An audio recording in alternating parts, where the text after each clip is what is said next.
All right, welcome back to the Run.down post-game show here on the Strickland YouTube channel. If you're listening to this the day after the Strickland Podcast Network, I am Sam. I'm joined by Schwinn. Knicks win their third straight game, 129-107 over the Charlotte Hornets.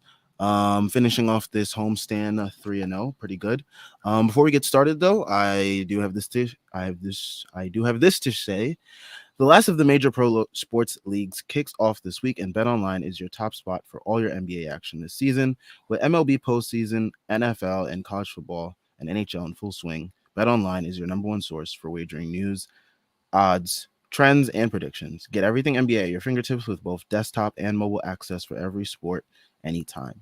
Head to the BetOnline app today to get in on the action. Don't forget to use promo code BLEAV, that's BLEAV, to receive your 50% welcome bonus on your first deposit. BetOnline, where the game starts. All right, so Knicks win in another blowout versus another floundering team, I should say. I was trying to find the right word to describe the Charlotte Hornets. Trying to find the right way to express how bad the Hornets are. Yeah, they're absolutely grotesque of a basketball team. LaMelo Ball is their one saving grace, and if he's healthy, then that's the only thing they got going for them. If not, it's pretty bad basketball going on over there. But yeah, the Knicks took care of business, which you like to see. And all their top players played pretty well. Can't complain about most of the output that we got from guys like RJ, Randall, Brunson, Robinson, and Quickly. Those five, and mainly Barrett, Robinson, and Quickly have been consistently the top performers every game. So I mean, got a lot of positive to talk about. Schwinn, where do you want to kick things off? Because I think we both want to start with maybe one Emmanuel Quickly. Yeah, he was great. Just real quick, Randall 8 of 16, Brunson 7 of 12, RJ 9 of 16, Quickly 5 of 9. Like Mitchell Robinson 5 of 7, Josh Hart 3 of 6, Hartenstein 2 of 3. 8 of your 9 rotation guys, or sorry, 7 of your 9 rotation guys shot over 50% from the field. Grimes was 2 of 5. He only made 2 threes. He shot only threes. And then DiVincenzo was 3 of 8. So, like, I mean, this was the Knicks' first complete team explosion. Like they got production from everywhere. So yeah, it was awesome to see. I'm not gonna lie, I thought Randall really was like off of it until the end of the third quarter when he just kind of was like, oh yeah, the JT Thor is made of he's made of aluminum. Sticks and bones. I can destroy this man. Once he did that and he's like stopped over complicating things, I think he was fine. The decision making at times still to me, I'm like, I don't know, but I don't want to like treat every game doesn't need to be like a referendum about whether Julius Randle can do it in the second round of the playoffs or whatever. Like we'll cross that bridge, and maybe tomorrow will be a better discussion for that anyway. But yeah, overall, just really really awesome game. Knicks had 25 assists, but it definitely felt like the ball was moving really well with that bench unit. Still feel like Brunson, again, like he had 20 points, he had 1 assist. I didn't feel like he played a selfish game today, but you still would like to see him find more of a playmaking groove than he has so far this season. But it's okay. He was cooking. I think it's fine if he was hunting for his own shot today, given some of his struggles. RJ, again, with that bench group was awesome. Yeah, Quickly was great. He had 17 points, 9 assists, 5 rebounds, only 1 turnover. RJ Barrett, he only had 2 assists, but I feel like he made really good decisions today. I thought he generally played within himself. I liked most of his shots. This was a really, and again, you're watching another game where you're just like, he's putting up, he's 24 points, and it just feels easy. Like he's just cruising through his work, getting through everything that he needs to, and it just... Which is a far cry from last year because it felt like if he got 24 points, it was a miracle. But yeah, I mean, I think it's really impressive and really encouraging that our 3 most consistent performers this year have been guys that we have drafted, that we have developed, in RJ, in Quickly, and in Mitch. Shout out to Mitch, 10 points, 9 rebounds. It felt like he had much more than that, just because like I don't know. It felt like there was such a big deal made of Mark Williams' last game that, Mitch coming into this game and absolutely dominating Mark Williams and the Charlotte Hornets bigs on the glass felt that much more emphatic and that much more prominent. But yeah, Mitch just continues to be dominant in the paint, and that's just very encouraging to see right now. Yeah, yeah, he's just like super under control. I think his just general like I don't want to say approach, but his like everything just feels in rhythm. The threes he's getting are not forced; they're in rhythm. When he drives, it feels like he's not driving to hunt necessarily for his own offense. He's driving because it's the right play, and that's really the best thing you can say about him because it just feels like every play he's making right now is actually what the correct decision would be, um, in like what you would want him to do, and that was not how it felt last year. It's like obviously just a thing he struggled with throughout his career, is just kind of like picking and choosing his spots correctly. But right now, I mean, he's doing a great job of it. Uh, 2 of 3 today from the free throw line. So, he missed one finally, but like he just feels confident. It just feels everything feels good and he's moving well. His balance looks good. I don't know. His defense has also just been consistently like fine. Like it's good. He's switching. He's fighting over screens as best he can. That's all you can ask for. As long as he's giving the effort, that's all you got to deal with. But yeah, I also just really like how that group with him and Quickly, like I think they're playing well off of each other. I feel like Quick is better about kind of getting off the ball for RJ to let him get some opportunities on it, coming off the screens, pin downs, whatever.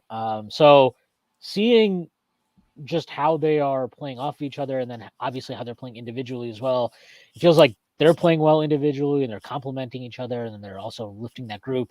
I know that, often it's RJ or or Randall at the 4 with that bench group. Right now it feels like it looks at least offensively a lot better with RJ. At least it looks more together, cohesive. Randall, again, he had a really good stretch of the bench to close the third quarter, but that felt more like Randall was having a good stretch. He was It touching the wasn't. ball a lot. He was getting into the paint a lot. Yeah, it just it. This isn't really even a knock on it. It's just like it was not some awesome team play that was going on, and I feel like with RJ right now, you see that ball kind of zip around a little bit more, trusting extra passes, sometimes a little bit too much, but like you would rather have that issue than the other way, especially considering how stagnant at times the starting group can be. Even today, like they were all, we shot the ball really well, but that starting group, it still felt like it was a lot of ISO like 1v1 work. So yeah, I do like that RJ gets to play with that bench, and I just like how that group is playing together. Yeah, and I mean, I think you can see like I think the movement got encapsulated on these two plays. There was the play where iHeart finished off the play from DiVincenzo, which started off by IQ. That was great movement on that play. That just kind of really sums up how the bench plays together. But the starters also had a very nice play where Brunson passes it to, I believe, Randall, passes it to Grimes, who drives baseline, and then RJ cuts in and he passes it to RJ, who gets a nice dunk on Mark Williams. I think that is absolutely the play of the year so far by the starters, just because like that was the most cohesive and the most together that they looked, and that is the most similar they've looked to how cohesive the bench can look. But yeah, those two plays really encapsulated how well the Knicks have played as of late recently, and hopefully they can continue get this momentum rolling on into the Boston game tomorrow, because the schedule really starts to ramp up these next couple days, this week in general actually. But yeah, we do have some stats here going along with our RJ theme here. Jordan Bubb says that RJ Barrett is averaging 22.6 points per game on 62% true shooting, 50% from 3 on 5.7 3-point attempts. The only player in the league putting up these numbers or better. Pretty encouraging. I don't think the 3-point percentage is necessarily going to hold up. I mean, I would love to be wrong and RJ be a 50% 3-point shooter. What would that be, like the first ever in league history or something, or like one of those like weird bubble COVID Maybe. years? The AD bubble Um, experience. yeah. But yeah, I mean, like if he can like still hover around like 38%, which seems pretty doable the way he's shooting. Like his shot definitely looks different. He looks more confident. He's taking better shots. Um, yeah, I Yeah, I mean, mean, yeah, I mean, look, I don't do I if I were to put money on it, I wouldn't bet money that he's going to keep shooting over 40% from three for the rest of the year, or that he would finish over the year 40% from three. But if you wanted to be optimistic about how well he can shoot, the fact that he's shooting free throws as well is like probably the biggest encouraging sign in that sense. Like free throw shooting percentage obviously often moves kind of, I don't want to say in parallel, but like it's a they good indicator. yeah, it's a good indicator. And so for him to be shooting the free throw this well it bodes well for his 3-point shooting. You would think that um that is, if he keeps that up, I think you can maybe even bump up what, from league average to what you just mentioned, like 38, 39%. And that would be huge for him, obviously, and huge for us. So, look, last year, one of the big problems was that RJ wasn't getting respected as a 3-point shooter offensively. And I think at times in the playoffs, you could kind of see what the issues were. Obviously, we all know about the RJ and Hart lineups, but like, if he's shooting like this, I mean, if it changes so much for everybody, for him, for the team, for the lineup season. So yeah, I just think he's playing really well. I don't even know. Okay, real quick though, what can we get for Randall today after 3 straight non-disgraceful games? He's not getting traded in season, buddy. I don't know what to tell you. This is from Omar. I just want you can It's try got to to be talk better about his than signature. Cat's assumed value, which Brian Windhorst said is no first round picks. I gotta assume Randall's value is a little bit better the way Cat's been playing this year. But yeah, I mean, yeah, I don't think they're gonna trade Randall this year either. Yeah, they're not going to trade Randall this year. But like, look, I thought his end of the first half was really bad. His defense at times in the first half, especially, were not good. He played better in the second half. I thought he made cleaner decisions, even within some of the decisions he was trying to make. He ignored Grimes a couple of times in the corner for some reason in the second half, which he did on the final play of the fucking first half, as well. But like, yeah, look, he's not going anywhere right now. So, yeah, I think that you'll we take got we that. got we got to live with the lumps right now, apparently, because he's apparently not fully healthy. That article that came Yeah, out over the weekend. I don't think he is fully healthy. I think you can see it, but like, it still doesn't. Some of the decisions obviously have nothing to do with health. So like, those things are The whatever. ankle's affecting his brain. Come on, Schwinn. Yeah, that's. I don't know. I'm not sure if I buy that one, but I get it. But yeah, look, I thought Randall was fine. Like that, he's playing better for sure the last few games than he was prior, but still think you want to see more from him. And I think you're seeing signs of it. The 3 that he took that he airballed, it just that one to me is kind of like where you can see he does not have his legs fully under him. Yeah, that He was looked bad. gassed he looked gassed at various points. He was like Especially raising his hands to like get subbed out, yeah, in the third quarter. So like, and then he took a yeah, ISO weird ass layup that went in. yeah, that was funny. But yeah, he was really good. And then Mitch was awesome. Mitch dominated. I think Mark Williams is a really good young center, and like he did nothing today. Like he was basically in hell because he had no answer for Mitch. He couldn't get anything going. The numbers look okay for Mark, I guess. 10 10 points. and 4. I mean, compared to his last game when he had Yeah, 21 and exactly. 24. Right. And that's what I was saying before. I think like Mitch has really done well in playing against these centers that have been having really good games this year so far. Which makes me very interested to see how he handles the Embiid matchup. Um, because Embiid has been someone that has given him issues in the past.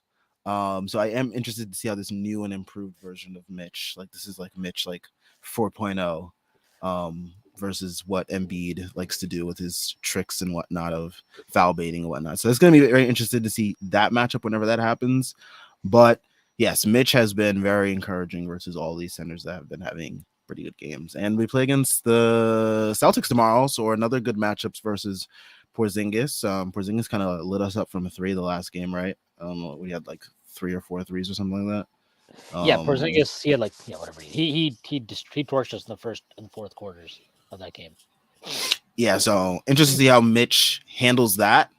Will he try to approach it the same way he approached Wemby? Because I remember he brought up Kristaps in his Wemby comparison, sort of. So interesting to see how Oh that yeah. matchup goes out tomorrow. I did see a stat about quickly as we can start to talk about him. Um, he is at 15.3 points per game this year so far on with 4.1 assists, 3.4 rebounds, 36% from 3, 61.1 true shooting. And someone mentioned, Christopher Vieira says that is basically crazy and impressive because his minutes are down this year. So that just goes to show how impressive he's been. I think Hart is still coming in before him, which is still a very interesting choice. I still don't like it. Um, I'm still wondering if Dibs is doing this based on matchup still. But either way, Well, he brought Hart and quickly in at the same time in the first half today, actually. yeah. And in the second half, he brought in Hart first. Yeah. But yeah, it's gonna be interesting to see if this is a threat, if this is a trend that continues. But I mean, hey, quickly's been performing no matter what.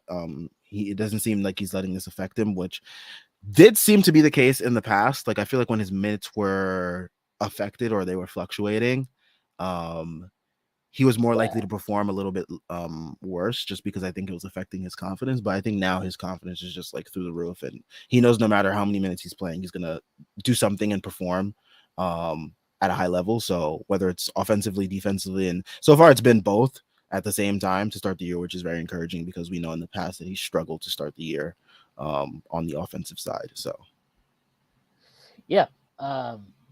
That's for sure. He he's playing extremely confident. Today was kind of the first game in a while where he was 1 of 3 inside the arc, but he had the 3 ball going today. So it's like, he has so much more to his game now, where it's like these games where he's kind of getting lifted up by the 3-point line are kind of becoming the exception, which is kind of it's interesting how he's developed as a scorer. Um, but like, man, you got to look at just that group in general. Like, I didn't even think Josh Hart played a great game, and he's a plus 16, and it's like you that jumper he made where he like dribbled off the 3-point line. I don't know what the hell that was, but whatever. It was nice to see him get going in transition a couple times today. And yeah, I mean, just in general, like felt like everybody was into the game. He had one really nice pass to DiVincenzo on a cut that I thought was maybe the pass of the game. It was just really, really good, kind of 2-man game between those two. And you can see how um, how they kind of play off of each other in a way that's instinctive. And I think you're going to start seeing more of that from the entire group. There are a few moments where I saw them all kind of huddling up, like quickly, RJ, DiVincenzo, and just kind of talking through, like, oh yeah, no, like be there, like just. I think they're getting a good understanding now of how they're playing off each other. I gotta say, I don't know what the hell Hartenstein was doing today. It just felt like he was like bumbling all over the place, and like when he fouled out in 18 minutes today. Really weird. It was a weird Hartenstein game. It felt a little bit like Hartenstein from the start of last season. But giving us a yeah, little blast from the past. yeah, it was. I'm not sure who wanted to see that blast from the past, but yeah, I mean, he was legit. Not that great today, and even then, again, like he actually had the second highest plus minus team at plus 24. So like that kind of lets you know how awful the Hornets are. I mean, they're they're fucking terrible. LaMelo Ball, 33 minutes minus 32. PJ Washington, 22 minutes minus 30. Like, He didn't I do don't know. jack shit. He looked like he was drunk. I don't know. Maybe Brittany called him again or something. Uh, But Would not blame him for picking up. yeah. Well, Just I get saying. it. I get it. Just wrap it up, buddy. Um, but but yeah, like I don't really know what to make of that team. Like I think it's easy to be like, oh, LaMelo plays stupid basketball and like that's why he's a losing player, but there's no one for him to like aside from Has Mark. to. Well, it's just like aside from Mark Williams, I'm like, what are you building here? And look, it sucked for them that Brandon Miller got hurt early in this game. He actually looked good. I thought he was shooting the ball well. I kind of like have enjoyed watching him when I've seen him this year. What minimally I've seen of him. I'm promise you, I'm not watching. I haven't been tuning into the Hornets games religiously, but yeah, he's looked pretty good, and it's unfortunate. Hopefully, his injury isn't that serious, but man, that team is fucking brutal, and good luck to Steve Clifford for the rest of the year, man. That's gonna be a long season for them. What's up, Jeff? Jeff has joined us, folks.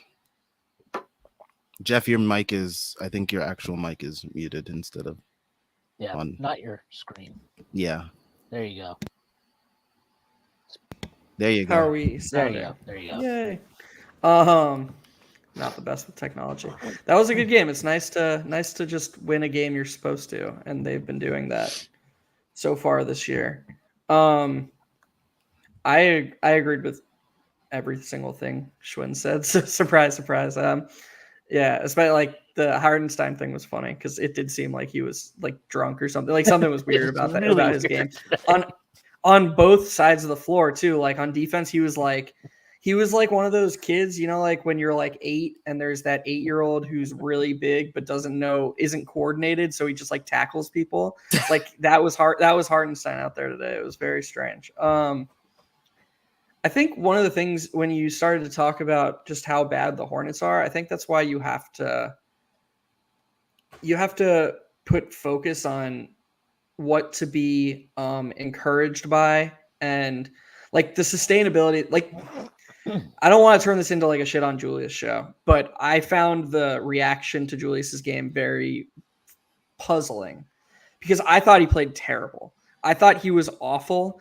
I thought everything good he did was like, oh, the Hornets are really bad, and he was exploiting them in a way that won't be sustainable. And everything that he did badly was like, oh, the Hornets are really bad and they're not able to exploit him. But they tried. If you wanted to, you could rewatch that game and find 20 plays of open threes or layups created by Julius just not giving a shit. Yeah, the first half especially was something. We're just lucky that the Hornets are that bad at basketball. I don't know why we're supposed to be encouraged by Julius playing bully ball against a team that they're never going to play in a game that matters. Like, cool. Julius can throw his shoulder into JT Thor and create layups. Like, yeah, that was cool for this game. But he was so lazy in transition, so careless in transition. I just hated everything about, except for certain minutes, which, I mean, I mentioned on the Strickland account. He just looks so different when he's playing with a certain player and he's put in better positions to succeed. But when he's out there, like, I know he's been slightly more successful. I don't think the Knicks' long-term plan should be to have him run lots of pick and roll with Mitchell Robinson. I don't see that as an avenue to success for a good offense against defenses that give a shit. Like, I just don't think that's high volume Julius operating pick and roll is good.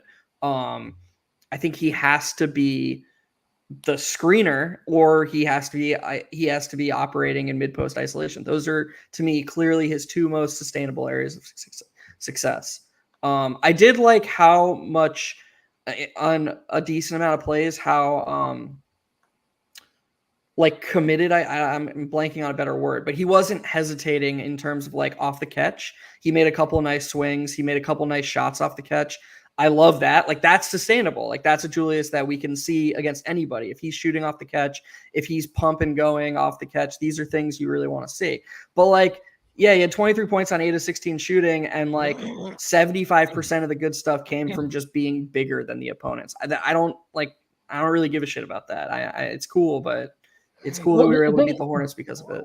This is why I just can't really like be bothered talking about Julius every game anymore, because it feels like every conversation is about, it's like through the lens of like, will this be okay when we play actual good teams tomorrow?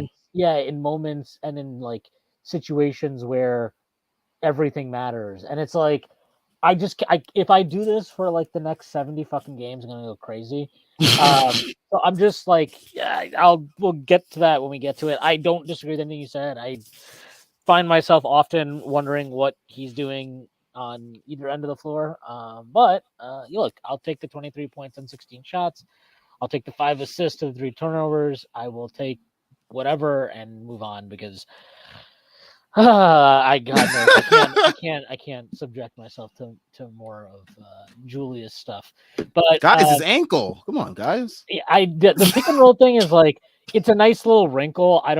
If you want to do it a couple times a game, I don't have a problem with that. But like aside from that, I don't really love it. And I agree. Like I think that him and Brunson are really good individually, but they don't build Mesh. on that. They don't build on that and like elevate each other or the group with like they're really good when they're on the floor together because they are really good. Like they individually are really good, but it does not feel right now, especially that like they are bringing along others to the party. Like it feels like RJ and Grimes and these guys are like kind of fitting in around that. And I'm not sure what that means. Like, is that bad? Is that I don't know. I have no idea. Like, if they play like this, like, sure, it's fine because we'll score a lot of points, and I get that. But you Don't do you think feel it like is bad though? The longer RJ plays like this, don't you think RJ shouldn't? The longer RJ sustains this level of play, both inside and outside the arc, it's like he can't be the guy fitting in around them. That needs to flip, right? Like it I shouldn't. He can't just keep having these games where he's 1 for 4 from the field to start, comes out in the first quarter, and then comes back in, and all of a sudden quickly is running the show, and boom, 12 points. Like he can, but we are kind of like that's not helping his Against good overall teams, impact. too, that won't be Right. the best way to approach games. yeah, no, Yeah. I I mean, mean, I agree with that. I'm just saying, like, I don't know, you're gonna have to deal with this for most of the season, I'm assuming, because I just can't see how they're gonna play any differently for as long as they have both Brunson and Randall, and I imagine both those guys will be here, and they are what they are. Like both those guys are talented scorers. One I think is much more talented than the other scorer, but I digress.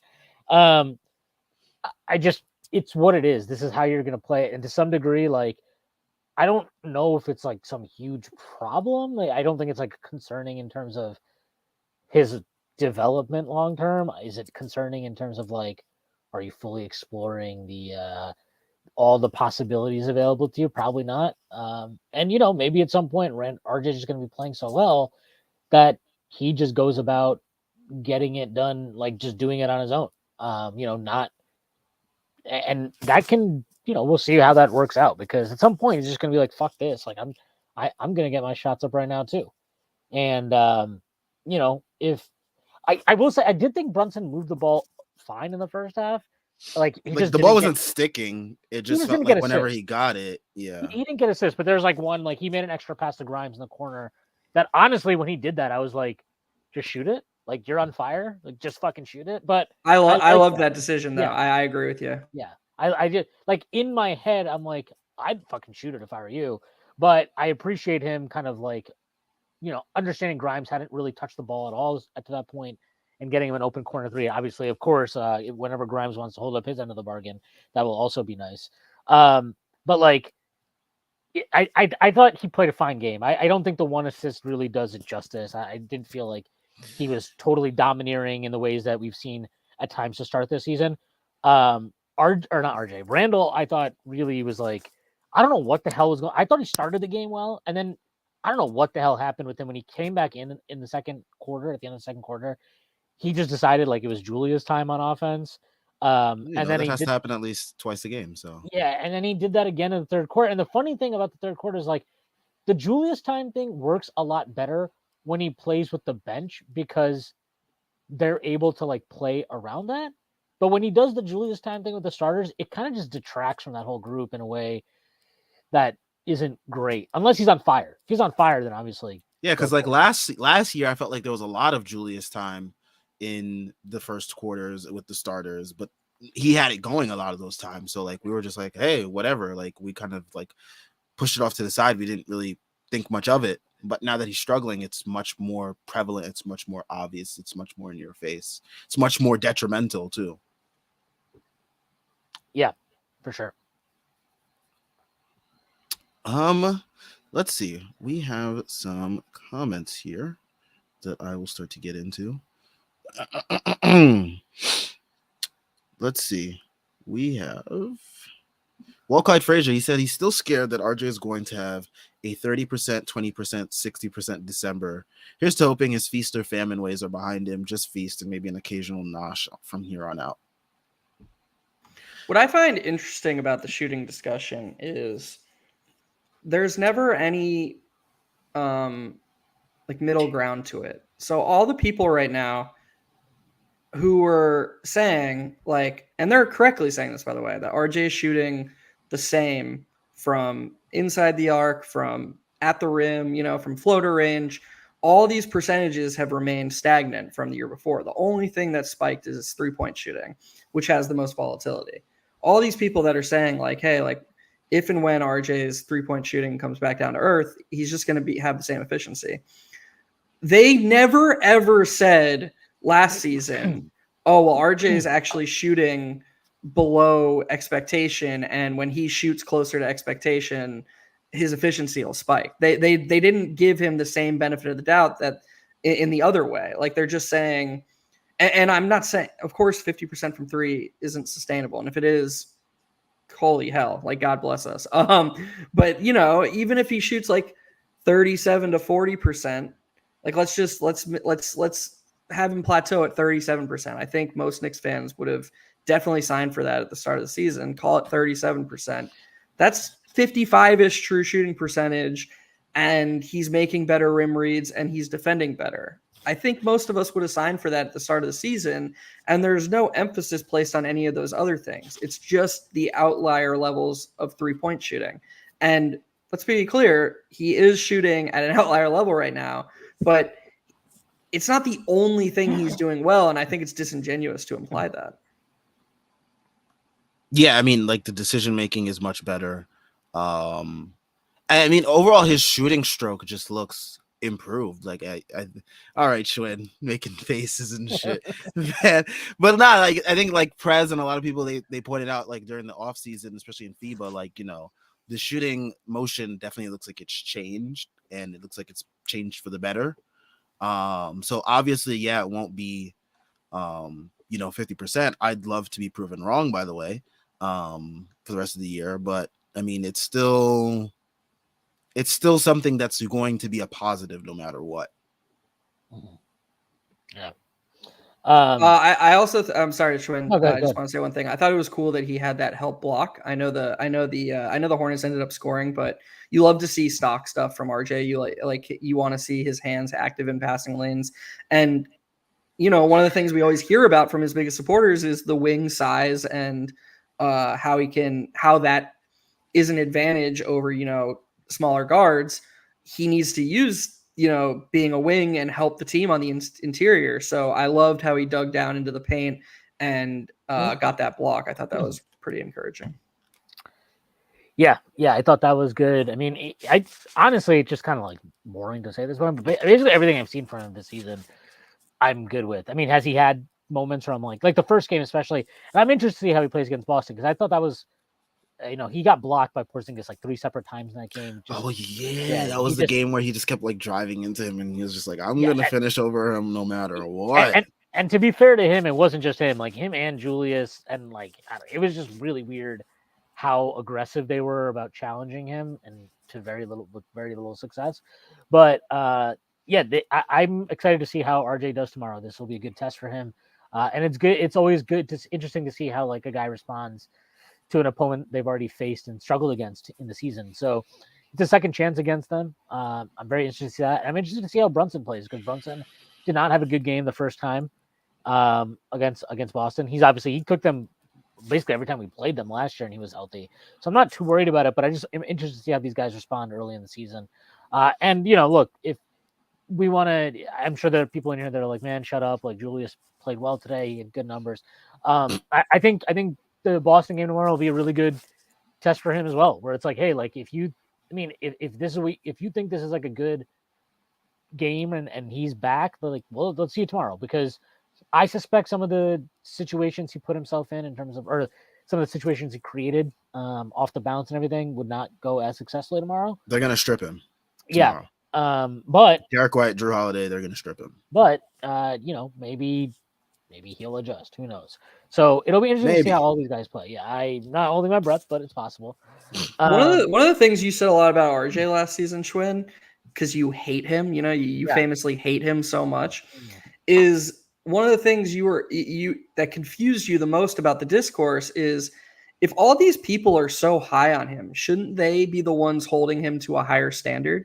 Like it was always confusing that the biggest RJ fans were like, "This is good enough" last season. This is good. And I'm like, he's not like right. I don't know. And so I kind of feel the same about Julius. Like I don't get how people who are Knicks fans and want the Knicks to do well, or or specifically our Julius fans, can watch this and be like, yeah, this is all. Like, no, he's clearly not playing all NBA basketball today, and yeah, it's just confusing to me that we can't.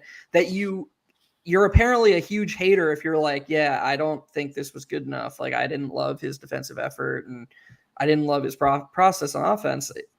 It shouldn't be heresy to say that. Like, you should just be allowed to say it and not be a hater, but I digress.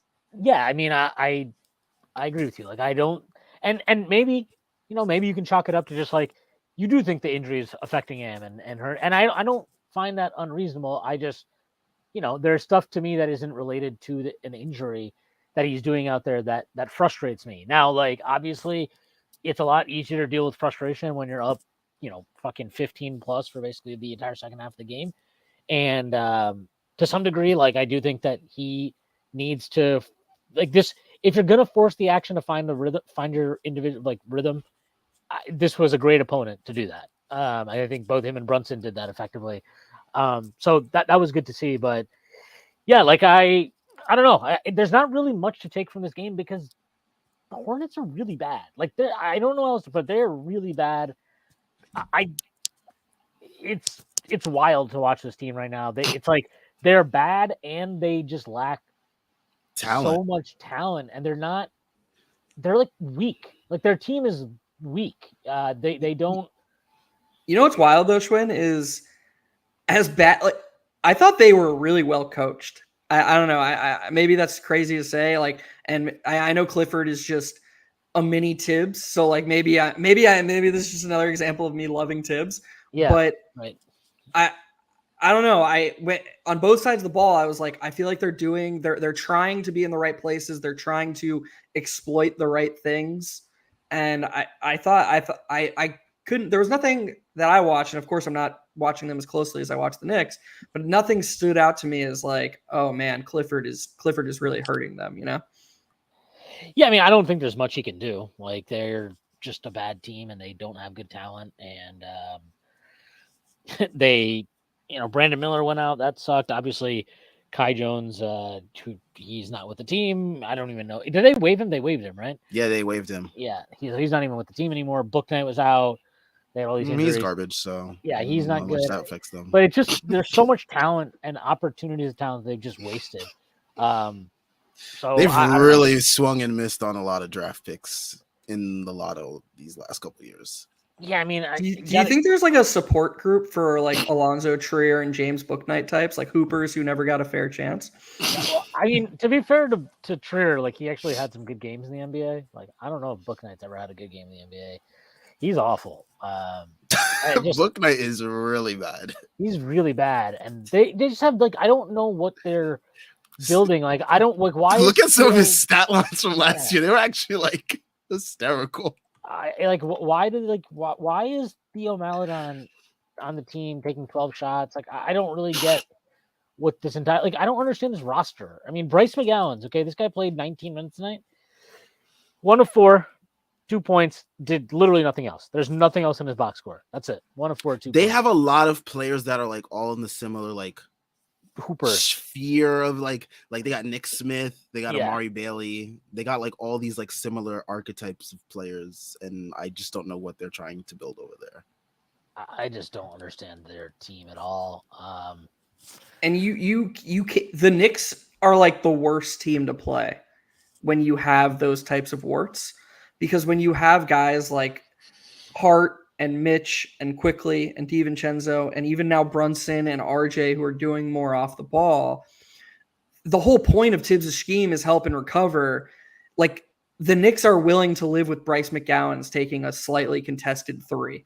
And you're not going to win many games trying to beat the way the Hornets are built to win right now is with LaMelo Ball going nuclear.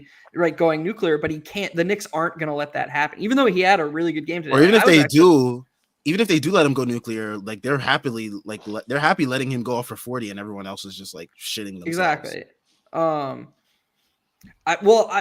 I would say that Tibbs definitely built his scheme around making LaMelo Ball's life tough today. And I just feel like LaMelo hit a lot of tough shots. He's just a really good player. I thought he played a good game. That left-handed no look to Mark Williams, that Mark Williams drop was so nice.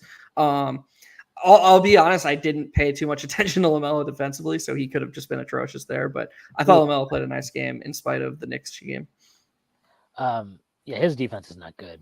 I just don't really get what you're building towards with this team. It's like they want to play fast, but then you're like giving Gordon Hayward, he's starting. I don't get it. They should probably trade Gordon Hayward. If they can, he's an expiring contract. I can't imagine they can't do that. But it's just, I don't even know what PJ Washington was doing out on the floor today. Like, that was a wild 22 minutes of just doing absolutely nothing that he pulled out of his ass.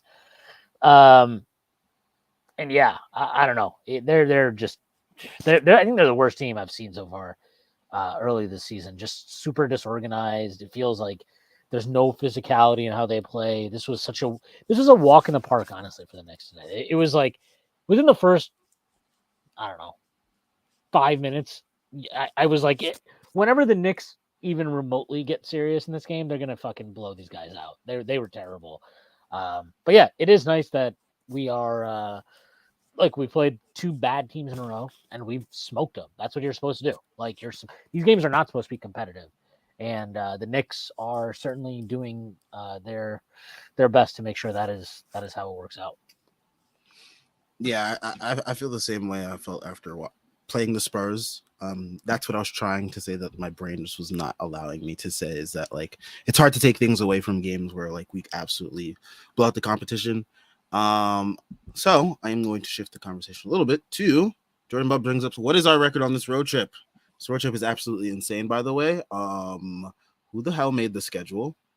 But yeah, we have Boston on Monday, Atlanta on Wednesday, Washington on Friday, Charlotte on Saturday, and then Minnesota next can't Monday be an in-season tournament. Is it it can't be an in-season tournament game. It's Minnesota. They're not in the Knicks conference. Next in-season tournament game might be in Washington, I think Jordan Bob was trying to say. But yeah, this road trip's insane. I wonder if in the new CBA they added all these back-to-backs, because like I feel like the schedule wasn't this bad these last like 6 or so years. Like the only time I can remember the schedule being this like densely packed was the lockout year in 2011, 2012, where there was like games, like 3 games in 4 nights, and like there were games back-to-backs. Yeah, there were stretches where teams played back-to-back. Yeah, and it feels like this is like the type of schedule the NBA is running again, which is insane to me. But it is a tough road trip, despite some of these opponents not being as good as us. Dude, what the fuck are these Nets jerseys? Jesus Christ. Are you talking about the ones with the multicolors? Yeah, this shit is fucking ass, bro. Holy shit. But yeah, I mean, I think tomorrow's a tough one in Boston, just off the back-to-back, even though we rested our starters. I do like us versus Atlanta, just because Atlanta's defensively is not that good. I mean, the Heat's third stringers went in there and beat them yesterday, so like there's that. Washington, don't even get me started on that team. I think we absolutely beat the brakes off them. Yeah, I mean, this game today, Julius 27 minutes, Mitch 24, Brunson 27, RJ 31, Grimes 23, Hartenstein 18, Hart 27, DiVincenzo 23, Quickly 26. Those guys barely played today. And also, like, it's not just the number of minutes they played. This was some of the easiest minutes they're going to play all year. Like, they barely had to get out of second gear. Jeff mentioned this, but like, Randall basically did not do anything on defense for the first most of the time he was on the floor, and it didn't even matter. Like, that's how ineffectual and kind of second rate this Hornets team is. So yeah, the Knicks should be, I know it's a back-to-back. I'm not saying like they shouldn't feel it at all, but like if you're ever going to have a back-to-back, this is a pretty decent one. You got an early game done. So you get like over 24 hours really to get rested and feeling good before the game in Boston. It's not a huge road trip, right? Boston's not super far away. So this is like a decent chance. This is a good chance to maybe get a W here on the road against the dastardly Celtics. Yeah. Yeah, I mean, this could be too I could be setting the bar too high, but I feel like the floor for this 5-game road trip should be 3-2, like 2-3 at absolute worst. Like it would be a nightmare if they did worse than 2-3.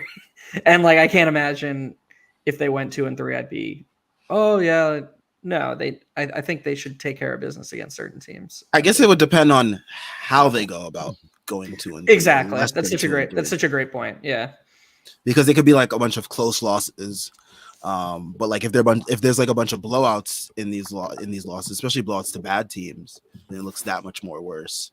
But yeah, if we're like losing a close game to Boston and then like some BS happens like in Washington where like Poole decides to finally explode because that's definitely going to happen versus us. Then you have no choice but to tip your hat.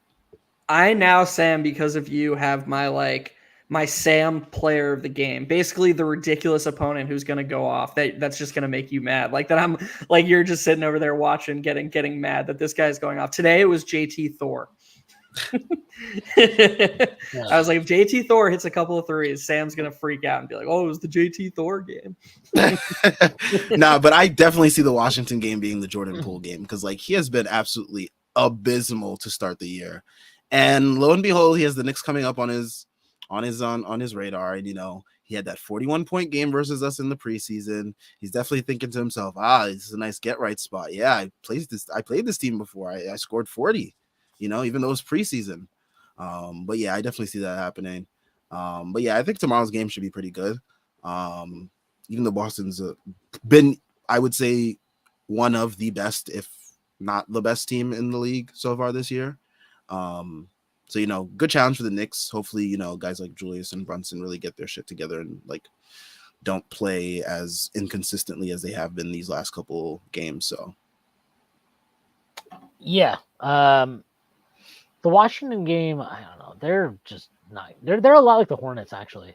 Just not very good, kind of disorganized, and I don't know. I don't know what their goal is. So whatever, but. I think you'd agree they have more talent, though. Like there was nobody on the Hornets today besides LaMelo that you're like, oh God, what if they get going? Like at least like Kuzma and Poole, you have to at least be tuned in and not let them get in a rhythm, And then this Kispert is gonna hit like 3 random threes and get me pissed. And I've liked how Advia has played so far this season. He's been kind of like well-rounded. He's kind of impacting all facets of the game, which they need. Obviously, the Wizards need. Gafford is tough on the interior. Like they have players. They have players. Exactly. They have NBA players that you can't just take it easy on. Well, yeah, like Tyus Jones. Yeah. Even Gafford, he's not like an amazing center, but he is like a starting center. He's fine. So yeah, they definitely have more guys. It just. This would be another team I'd be pretty annoyed if the Knicks lost to them, especially because like they could conceivably lose the next two, Boston on Monday, Hawks Wednesday. So you don't want to go into that game kind of that far off. And then we get to play the Hornets again next Saturday. Very weird time, 6 p.m. I hate that time. 6 p.m. for like what, a Saturday game? That's so odd. So odd. What is this? College football? I know. Even college football doesn't kick off at 6. Come on. It's very weird. I don't have to. I could watch it on a Scum link on my computer, but because of where I live, I watch Hornets and Hawks games in public. But South Carolina is very much college football country. So like I don't know where I'm gonna go. Yeah. I don't know where I'm gonna go, or I'm gonna be like, hey, can you turn off this college football game and turn on Bally's Charlotte for me, please? I want to watch the Hornets tonight. Yeah. Somebody actually came over to our table and was like, "Who the fuck is watching the Knicks Hornets game right now?" And I was like, "It's me." That is I. On NFL Sunday too. That's hilarious. Christopher Vieira, he asks, do y'all think the starters can ever move the ball and themselves the way the second unit does, with both Brunson and Skechers sharing the court together? It seems like two different teams. I don't know. They're just like very two ISO heavy players.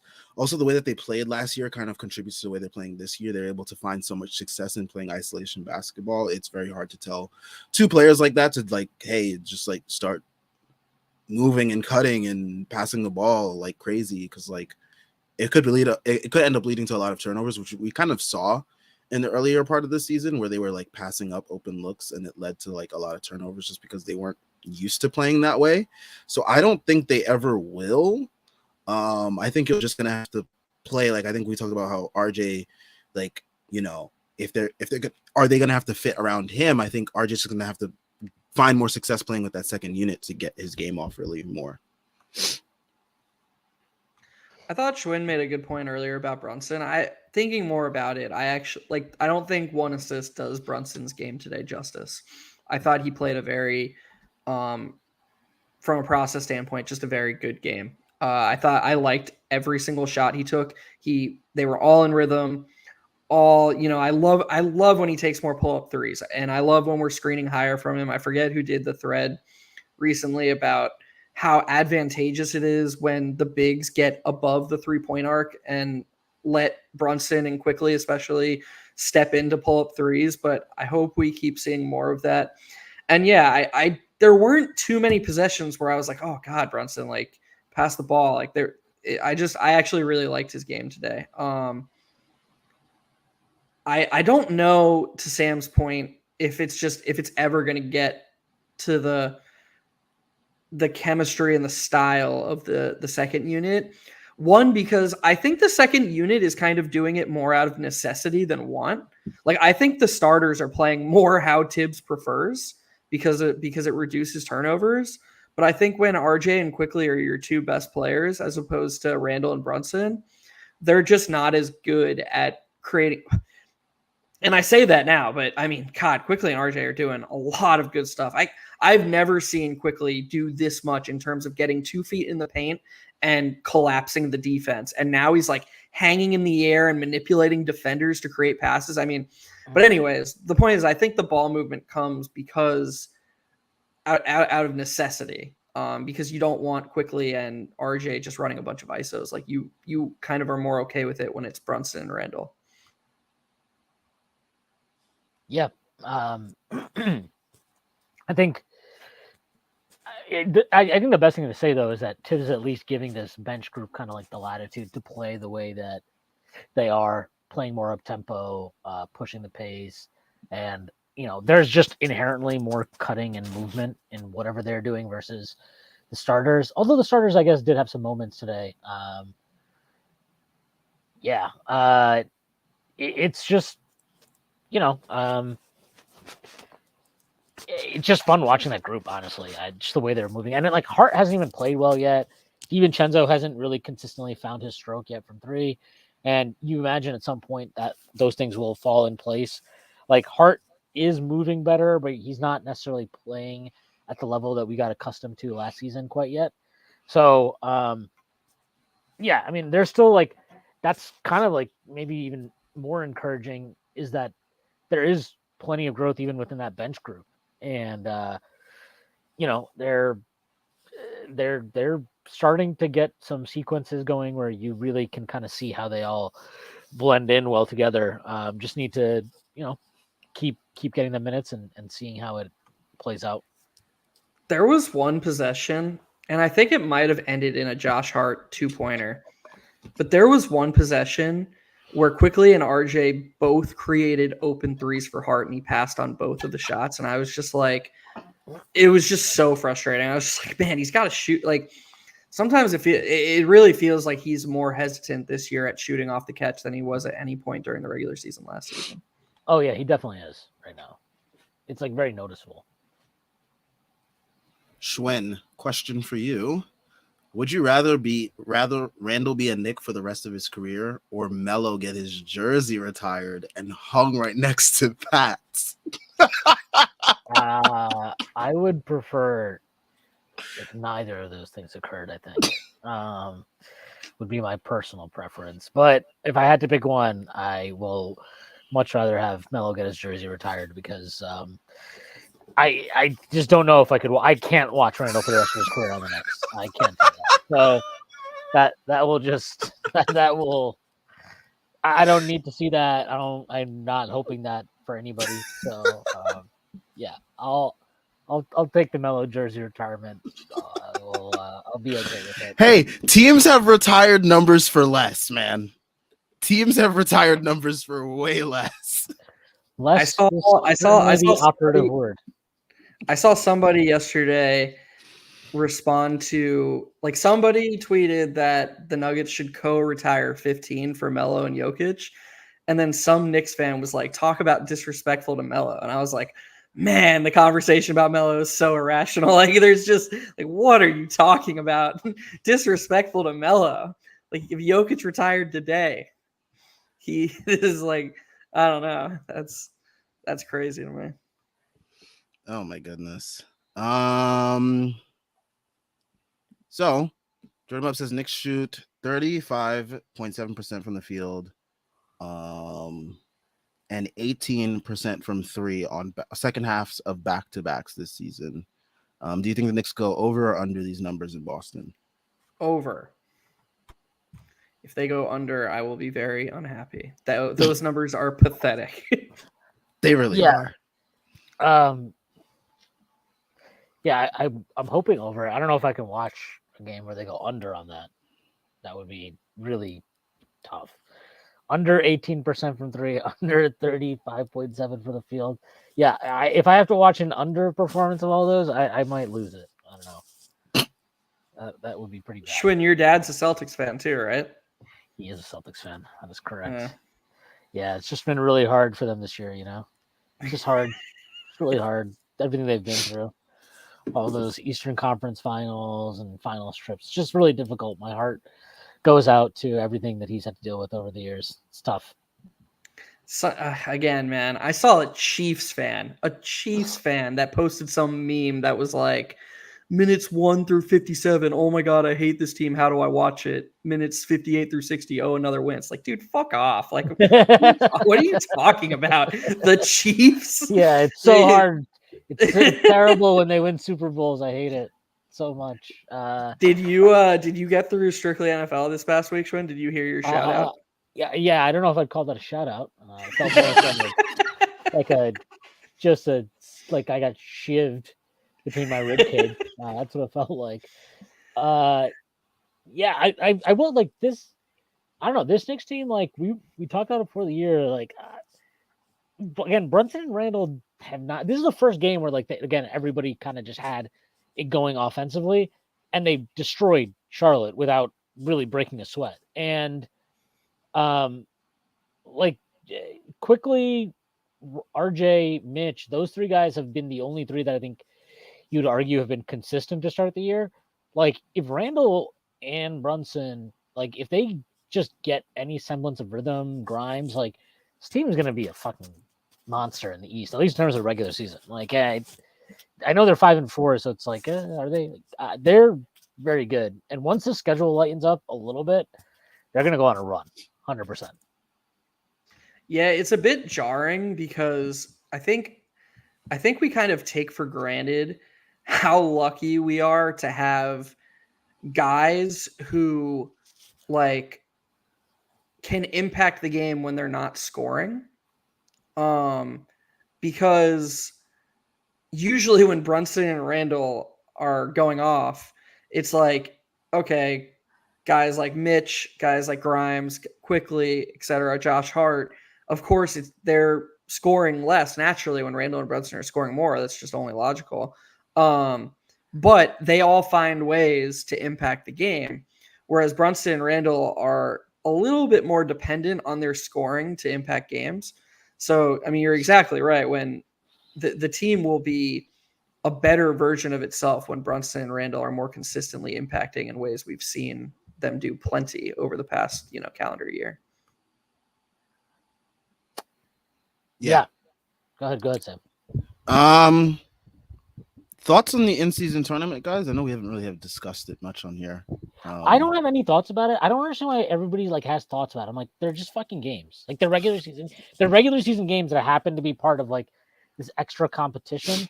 And until I think they separate the competitions, they have to just make it its own thing. It shouldn't count as regular season games. They just have to eliminate those games from the regular season and count them as tournament games. You can still make sure everybody plays 82. So yeah, that's my thought on that. I just don't really. It's weird when everybody's like, "Oh, how do you feel about the in-season tournament so far?" I'm like, dude, if they did not have those ridiculous courts, I wouldn't even fucking know that it was the in-season tournament. I also maybe call it something other than the in-season tournament. I don't know. It will get a sponsor in a year, and it will be called the Gatorade this and that or whatever it is, the Gatorade NBA Cup or some BS like that. Well, I always the hell out of it.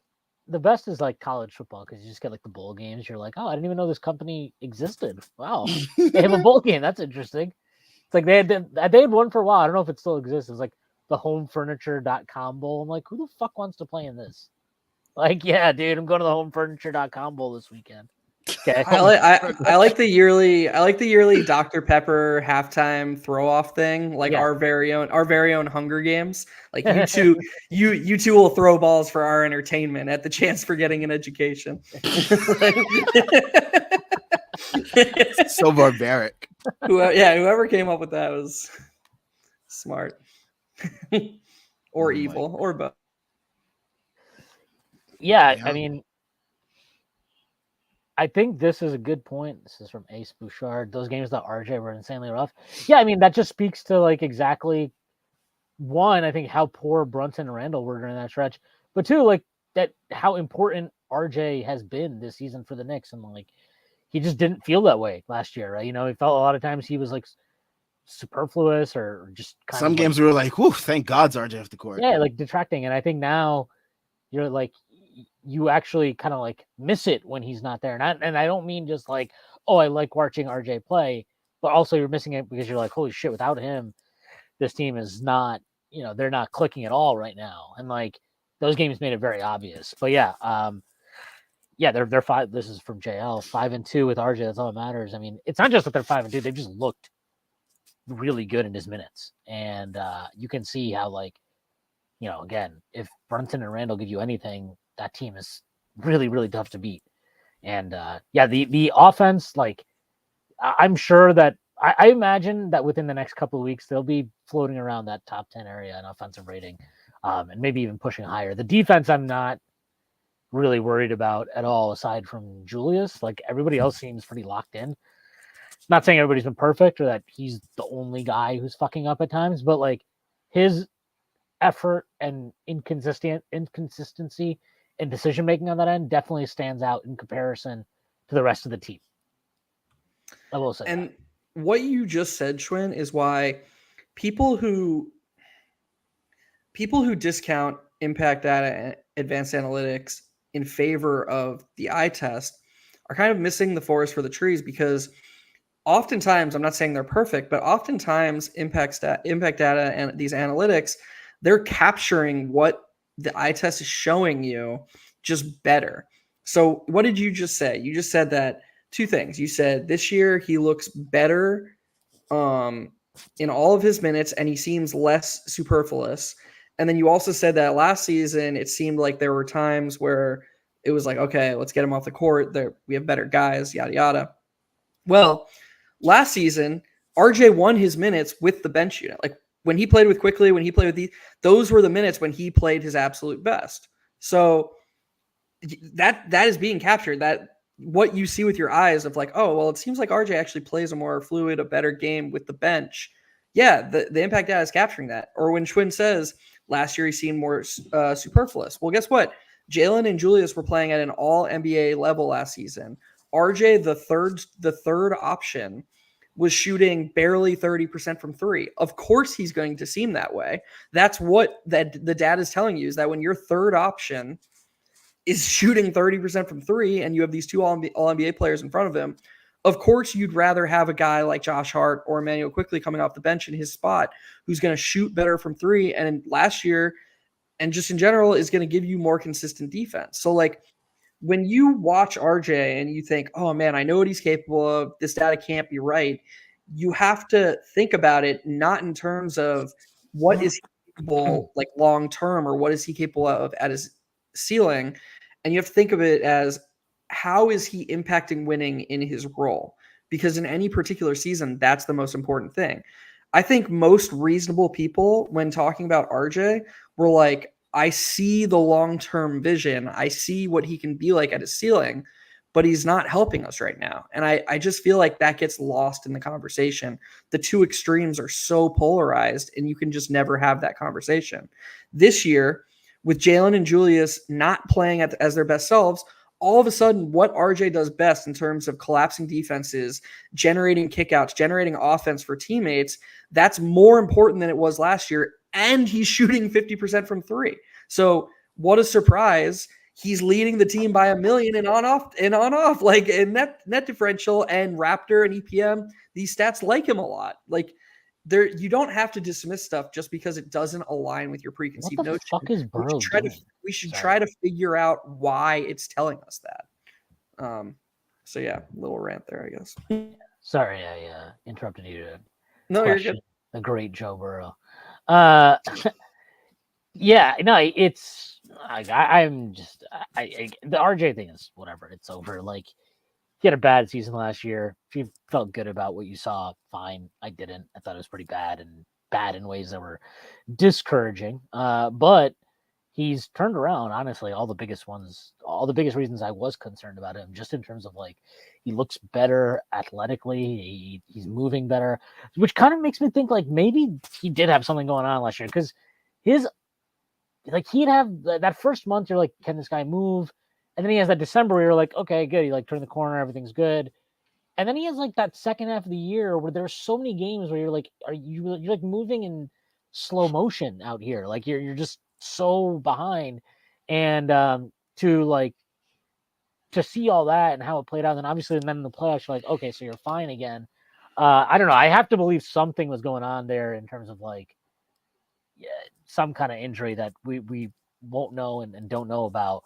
But yeah, the way he's playing right now, again, like even if he was shooting 50% from three or whatever the fuck he's shooting, like I think how he's playing just looks better, and it's not surprising that he's a strong on-court positive and all the advanced metrics love him, because that generally tends to happen when you're playing well, and he is playing well. So yeah, he's been great. I don't know what else to say of that, aside from that. Like I think other than Mitch, he's been our best player this season.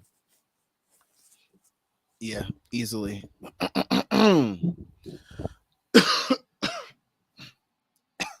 my god, I'm dying over here.